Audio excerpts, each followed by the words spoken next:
ಭಾರತದ ಮೊದಲು ಪ್ರಧಾನಿ ಯಾರು? Option A Gandhiji, option B Rajendra Prasad, option C Jawaharlal Nehru, option D Sardar Vallabhbhai Patel.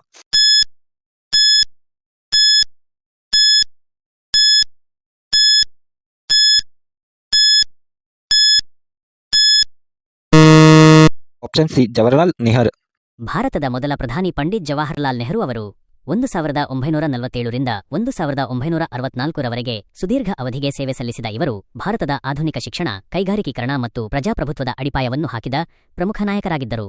ಮಕ್ಕಳ ಬಗ್ಗೆ ವಿಶೇಷ ಪ್ರೀತಿ ಹೊಂದಿದ್ದ ಇವರನ್ನು ಚಾಚಾ ನೆಹರು ಎಂದು ಕರೆಯಲಾಗುತ್ತದೆ ಮತ್ತು ಇವರ ಜನ್ಮದಿನವಾದ ನವೆಂಬರ್ 14 ಮಕ್ಕಳ ದಿನಾಚರಣೆಯಾಗಿ ಆಚರಿಸಲಾಗುತ್ತದೆ. ಶಾಂತಿಯುತ ವಿದೇಶಾಂಗ ನೀತಿಯ ಪ್ರತಿಪಾದಕರಾಗಿ ಇವರು ದೇಶದ ಪ್ರಗತಿಗೆ ಭದ್ರ ಬುನಾದಿ ಹಾಕಿದರು. ಭಾರತದ ರಾಜಧಾನಿ ಯಾವುದು? Option A Mumbai, option B China, option C Navadehali, option D Calcutta.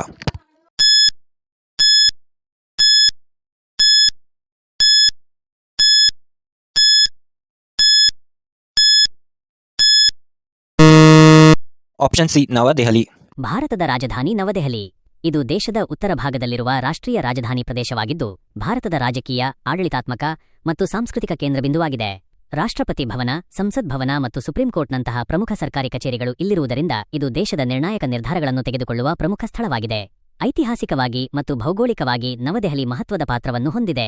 ಇದು ಯಮುನಾ ನದಿಯ ದಡದಲ್ಲಿ ಸ್ಥಾಪಿತವಾಗಿದ್ದು ಪ್ರಾಚೀನ ಸ್ಮಾರಕಗಳು ಮತ್ತು ಆಧುನಿಕ ನಗರ ಯೋಜನೆಗಳ ಅದ್ಭುತ ಮಿಶ್ರಣವನ್ನು ಹೊಂದಿದೆ.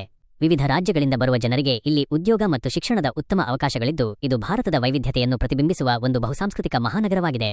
ಕರ್ನಾಟಕದ ರಾಜಧಾನಿ ಯಾವುದು? Option A Mysuru, option B Hubballi, option C Bengaluru, option D Belagavi.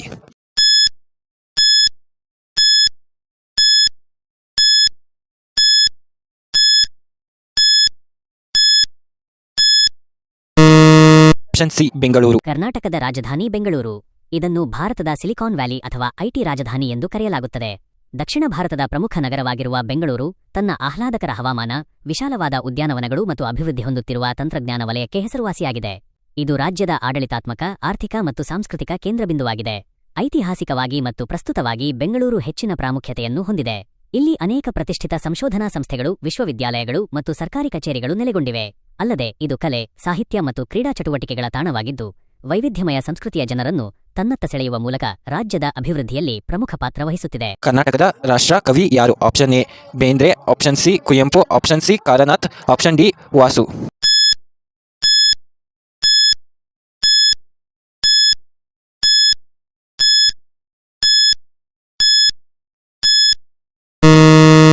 Option D Kuvempu.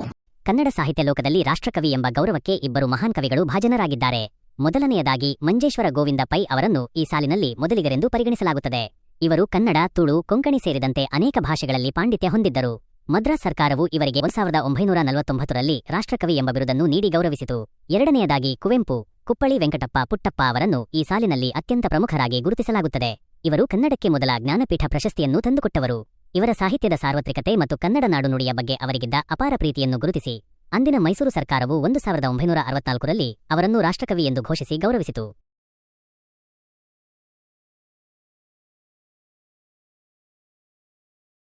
ಹಣವನ್ನು ಹೂಡಿಕೆ ಮಾಡಲು ಯಾವ ಉತ್ತಮ ಮಾರ್ಗ? ಆಪ್ಷನ್ ಎ ಉಳಿತಾಯ, ಆಪ್ಷನ್ ಬಿ ಹೂಡಿಕೆ, ಆಪ್ಷನ್ ಸಿ ಖರ್ಚು, ಆಪ್ಷನ್ ಡಿ ಸಾಲ.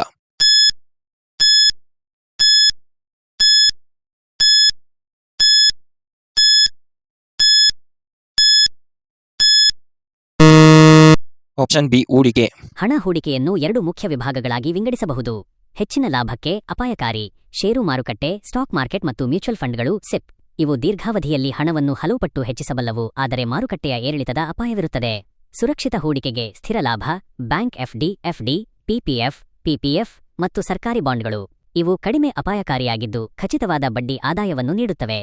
ನಿಮ್ಮ ಉಳಿತಾಯದ ಒಂದು ಭಾಗವನ್ನು ತುರ್ತು ಅವಶ್ಯಕತೆಗಳಿಗಾಗಿ ಮೀಸಲಿಟ್ಟು ಉಳಿದ ಹಣವನ್ನು ನಿಮ್ಮ ಗುರಿಗಳಿಗೆ ತಕ್ಕಂತೆ ಈ ಆಯ್ಕೆಗಳಲ್ಲಿ ಹಂಚಿಕೆ ಮಾಡುವುದು ಉತ್ತಮ. ಭಾರತದ ರಾಷ್ಟ್ರೀಯ ಧ್ವಜದಲ್ಲಿ ಎಷ್ಟು ಬಣ್ಣಗಳಿವೆ? Option A 2, option B 3, option C 4, option D 5.